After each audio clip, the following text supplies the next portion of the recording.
अफगानिस्तान पर Pakistani air strike अब एक रेगुलर फीचर बन चुकी है। रेगुलर इसलिए क्योंकि पिछले कुछ महीनों में पाकिस्तान ने अफगानिस्तान पर कई बार एयर स्ट्राइक की है।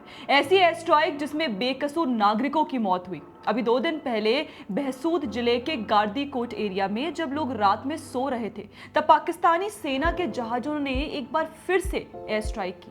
स्थानीय लोग अपने घरों में रात में सो रहे थे कि अचानक एक भीषण ब्लास्ट सुनाई दिया। शुरुआत में लोगों को लगा कि शायद यह भूकंप के कारण हुआ है, पर जल्द ही उनके कानों तक पाकिस्तानी सेना के जहाजों की आवाज पहुंची। इसके साथ ही मस्जिद से अनाउंसमेंट हुआ कि सभी गांव वाले अपने अपने घरों से बाहर आ जाएं, क्योंकि एक स्थानीय निवासी साबुद्दीन के घर पर पाकिस्तानी जहाजों ने बॉम्बिंग कर दी है। और जब गांव वाले दौड़कर वहां पहुंचे तो देखते हैं कि घर जमींदोज था और उसके मलबे में बच्चों, महिलाओं, बुजुर्गों और घर के अन्य लोगों की लाशें पड़ी थी। नांगरहार पुलिस कमान के प्रवक्ता तैयब हमाद के अनुसार पाकिस्तानी आर्मी के जहाजों ने नांगरहार के 3 जिलों कोखियानी, गनीखिल और बहसूद में भीषण बमबारी की, जिसके परिणाम स्वरूप 25 लोगों की मौत हो गई और 8 घायल हो गए। इस बमबारी का सबसे अधिक असर बहसूद में दिखाई दिया। रिपोर्ट के अनुसार सलाउद्दीन के घर पर हुई बमबारी में ही 23 लोगों की मौत हो गई थी। रिपोर्ट आने तक 13 लोगों की मृतदेह रिकवर हो चुकी है। इलाके के एक नागरिक 34 वर्षीय इमरान ने हमारे स्थानीय संवाददाता से बातचीत में बताया,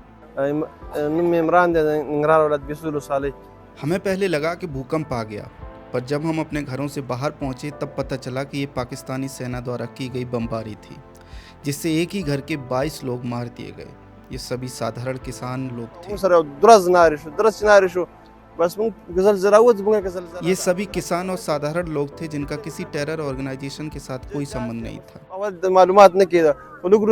अपनी बात को आगे बढ़ाते हुए इमरान ने कहा, कल्पना कीजिए कि अगर आपकी 20 मुर्गियां मर जाएंगी तो आपको कितना दुख होगा। यहाँ तो 22 इंसान मार दिए गए। हमले में मारे गए सलाउद्दीन के भतीजे एनौल्लाह के अनुसार, जब वे घटनास्थल पर पहुंचे तो पाया कि मृत और घायल लोग घर के मलबे के नीचे थे। 9 लोग तो पहली नज़र में ही मृत पाए गए। एनुल्लाह के अनुसार उनके चाचा तो किसान थे और खरबूज उगाते थे। उनका मकान पूरी तरह जमींदोज हो गया था।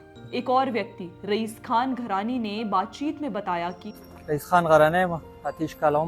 बच्चे, बूढ़े और महिलाएं मारी गई हैं। ये गरीब सामान्य लोग थे। अंतर्राष्ट्रीय मानवाधिकार संगठनों और एजेंसियों से हमारी अपील है कि वह हमारी बात को अंतर्राष्ट्रीय मंचों पर उठाएं और पाकिस्तान को ऐसा हमला करने से रोकें।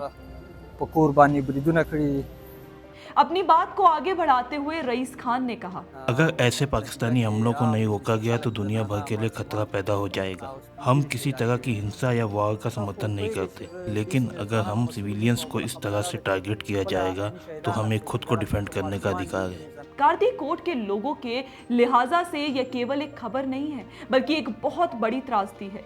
ऐसी त्रासदी जिसमें बच्चे अनाथ हो गए, महिलाएं और बुजुर्ग मारे गए हैं और एक पूरी कम्युनिटी खुद को घायल महसूस कर रही है। ये उस कम्युनिटी के लिए बहुत बड़ी त्रासदी है, क्योंकि उसके लोगों की जिंदगियां इस पाकिस्तानी एयर स्ट्राइक के बाद पूरी तरह से बदल गई है।